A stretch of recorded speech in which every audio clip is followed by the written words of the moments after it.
Firearms made and sold in the United States have played a significant role in the perpetuation of violence in Mexico, and therefore have contributed to the ongoing humanitarian crisis on the U.S. border. Geographical proximity, a nearly 2,000-mile-long border, and differences in how U.S. and Mexico regulate firearms have created a thriving illegal market of guns. Unlike the U.S., Mexico has a strict federal firearms law which prohibits civilians from owning most semi-automatic rifles, such as AK-47s, 50 caliber Barretts, and most of AR-15s. However, these guns are easily available in unlimited quantities in stores on the U.S. side of the border.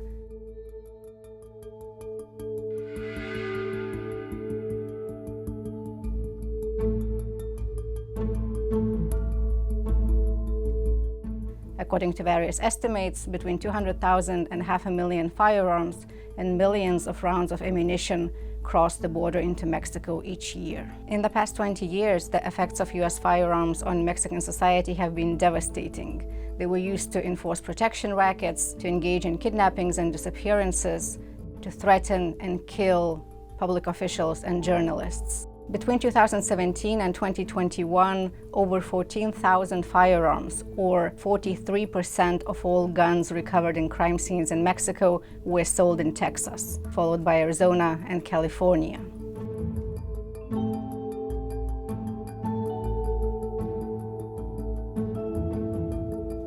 Current efforts to stop gun trafficking on the border have had limited success. The majority of firearms taken south, just like drugs brought north, are smuggled in vehicles through official ports of entry. U.S. Customs and Border Protection prioritizes inspecting goods and people entering the United States, looking for unauthorized migrants and illicit narcotics.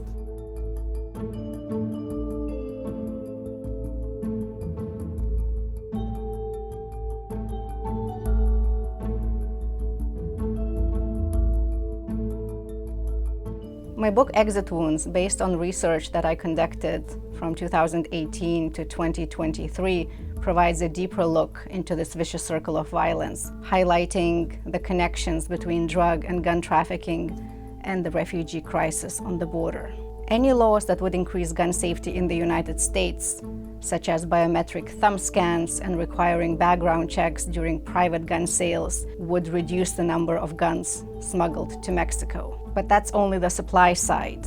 In order to interrupt the vicious circle of violence, we also need to look at the demand, why people in Mexico seek guns from the United States. If Exit Wounds can offer one critical policy lesson, it is that communities on both sides of the border are entangled, and so are the solutions.